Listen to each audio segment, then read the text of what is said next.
Welcome to Gapology Radio with your hosts Mark Tinas and Brian Brokoff, authors of the leadership development books Gapology, IMBAR, and Speed of Purpose. At Gapology, our purpose is to help leaders achieve their greatest potential. To learn more about our groundbreaking books and training services, visit our website, gapology.org. Hey everybody, welcome to Gapology Radio. As a reminder, we have a condensed learning option for you and for your teams. We've broken down all the elements from our Gapology Signature Workshop into bite-sized chunks in our online video-based training course on udemy.com. If you're new to Gapology, or even if you've attended our workshop in the past, this option could be great to get up to speed quickly on everything Gapology. So tonight's episode, we're going to continue our series on emerging leaders with a focus on self-development, a personal favorite topic of ours. So let's go ahead and get things rolling with Mark Tinas. Hey Mark, how you doing? Good, Brian. How are you? Good. It's been a good week already this week. I've talked to quite a few people and helping some people already get going on their 2023 resolutions, initiatives, the things that they're going after. And I think actually I'm super excited about tonight's topic. So we're going to talk about self-development for emerging leaders. And these people that we've been talking to this week, it's pretty interesting. A lot of them have come to me and said, "Hey, what do I do? How do I get my boss to, help me grow, help me learn more and grow?" And the main advice that I usually give is, don't wait for them to do your development. Take the initiative, own it. Right. Take that as your own resolution for yourself and help yourself grow. So I think this will be a cool topic tonight. So what do you think?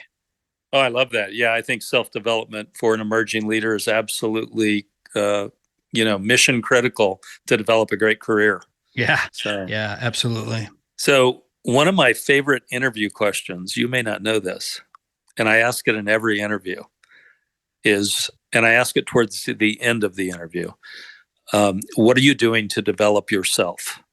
Oh, I love that. And it's quite interesting, the gap that there exists there. And a lot of people, a lot of emerging leaders are not developing themselves.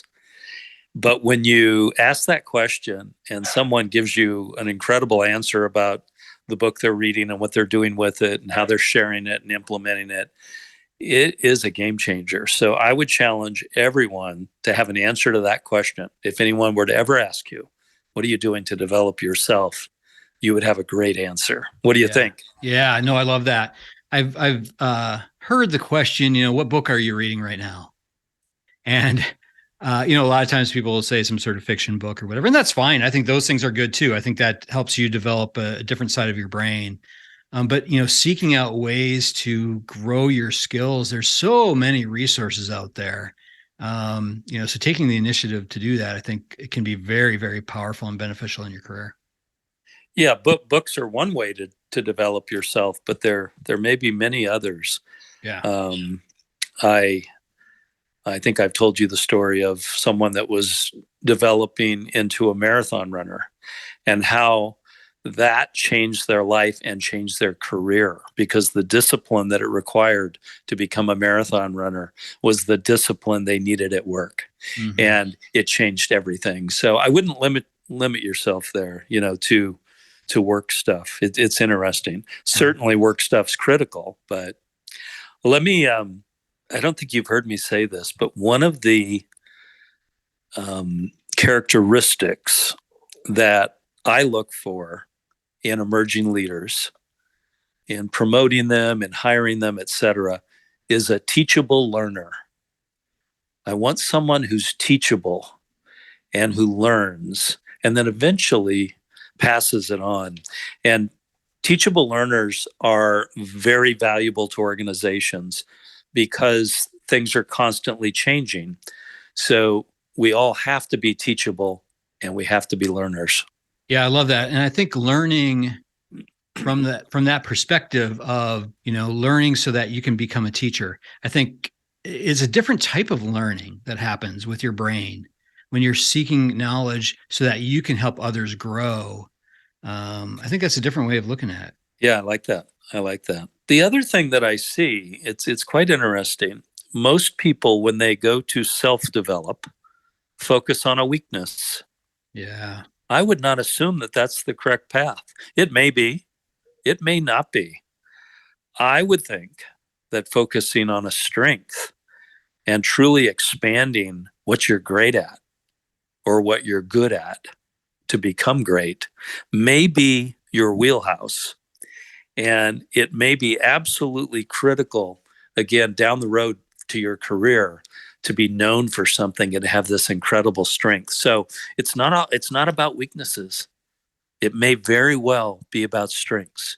You need to examine yourself and figure it out for your career at a given moment in time. But often a focus on expanding your strengths is key. Right. You know, one thing that strikes me with that is that strengths are often things that you enjoy doing. So you can really create a positive momentum in your life by starting there. So starting with the things that you enjoy, develop that can help to just create that, I guess, that kind of culture of learning, where then you can kind of use that momentum to start to, pepper in other things that maybe you're struggling with. So use the power of your strengths, I think, to at least get that ball rolling as far as learning. Yeah, I love that. I think to your point, a clue that something may be in your wheelhouse is that you enjoy it. Yeah. Yep. And that's a game changer because it'll never get old. Right.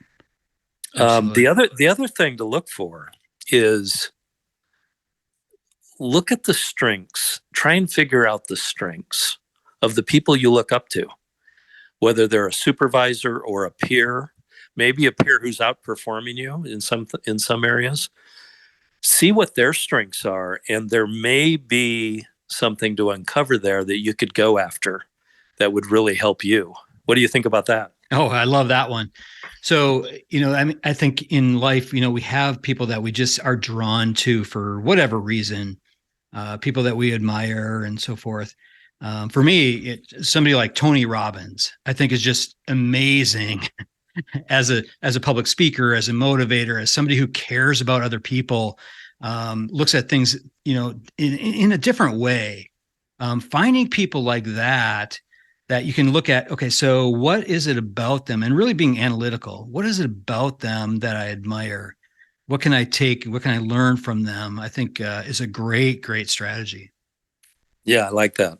I like that a lot.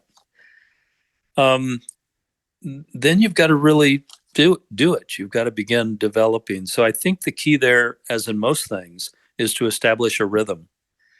And I prefer a weekly rhythm, but literally carving out time for development. Look at all the other things we seem to carve out time for. Oh, yeah. Development is one of the key things. So it is critical to your week. You can't ever say, I'm too busy, because that excuse just doesn't cut it. You can't be too busy to develop yourself. So if you're serious about it, you will literally carve out a rhythm and begin to execute to that rhythm. And there's a lot of time in a week. I always like to start with taking a look at your weekly schedule and block out the time on your schedule for the things that are important. And this is certainly one of those things that's important. Block that time out first, and then you'll always fill in, the rest of your time with just other stuff. But if you don't carve that time out at the beginning of your week, or, at the end of the previous week or something, you'll just never find the time, because you'll just fill it up with all the little, activities that we do. Yeah, we did a podcast some time ago called The Segmentation Discipline. And we had found a group of people that were carving out, in essence, the day, the week, the hour into 15-minute segments. There's 96 15-minute segments in a day. There's 672 in a week. So how many of those 672 are you willing to devote to self-development? What if 3 of the hours in a day, you took 15 minutes of that hour and worked on self-development? That is a lot. That would get you to 21 in a week. Could be pretty significant. You've got to find your own way, but don't say you don't have enough time, because the 672 suggests that you do. Now, we're sleeping generally a third of that, but that leaves a lot of extra time. Think about that. 672 gifts you're given every week. What are you doing with them? What if they were about development? What if you had a rhythm? How could it change everything for you? Yeah, I think, and you touched on this earlier, that it doesn't have to be developing yourself from a business perspective necessarily. So when you look at just developing yourself, that could be much larger. We really have our mind, our body, and our spirit, right? I think our holistic person breaks into those three areas. So if you're breaking up those 15-minute segments, and don't feel like you have to devote it all to, work development or, professional skills development or whatever. Look at how you can grow your holistic self. Look at your mind, your body, and your spirit. Wow. When you think about that and then think about the 672, yeah, what can you do? Right. Could be pretty amazing. So a few things I have in closing, and then I'll turn it to you. I know you've got a lot of other things to say, is develop your answer to that question. What are you doing to develop yourself? Have a great answer. Whenever you're asked that, and someday you will be, have a great answer. Be able to speak to it. Always have that answer. The other thing that becomes powerful is begin sharing with others what you're doing to develop. It may affect them. It may cause them to look at their life and career differently. It may cause them to become an emerging leader if they're not already. And as you touched on earlier, learn to teach the things that you're developing in. That can be very powerful. And again, when everyone on a team is developing, it can be amazing. The results can change, radically. So self-development, one of my favorite topics. I'll turn it to you to close it out, Brian. Yeah, Mark. So when I was looking at this topic before we started the call, I was thinking really looking at it through a gapology lens. So this is really closing your own knowledge gap. That's really what we're talking about here. So, owning that, taking that in, making it your own. Don't rely on someone else to close your knowledge gap. Own it. So there's 3 root solutions under the knowledge gap. So there's training, teaching, and talent. So let's just go through the root solutions. So first of all, seek training. Seek it. Look for it. Look for opportunities to learn. Take classes if you need to. And if you can't afford to do that, go online. There's lots of free stuff on YouTube alone. I've learned so much on YouTube. Free videos. Literally today I was looking for how to do some video editing piece that I didn't know. I just went on YouTube. In 2 minutes I found it. Udemy.com, which is something that we have our training on. That's a great platform. So seek training. The other thing is seek teaching. Observe some of your top peers. Observe some of those people that you do look up to. Speak with those who are winning and learn from them. Ask them what they're doing. Ask them how they're winning. Seek teaching. And then seek opportunities to push the boundaries of your talent. So outside of just training and teaching, seek opportunities to just grow just through experience. Seek smart risks. So not dumb risks, but step outside of your comfort zone a little bit. Stretch your comfort zone. Ask for additional projects and tasks. Even if you feel like, I'm not sure if I've got the skills to do this.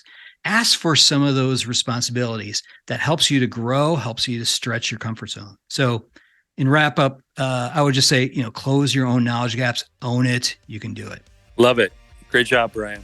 All right. You too, Mark. Thanks. We'll talk to you all later. Talk to you then. Yep. All right. That'll do it from here. To learn more about ways to close your own knowledge gaps and anything Gapology, head on over to our website, gapology.org. Everyone have a fantastic week. We'll talk to you soon. This has been a Gapology Institute production.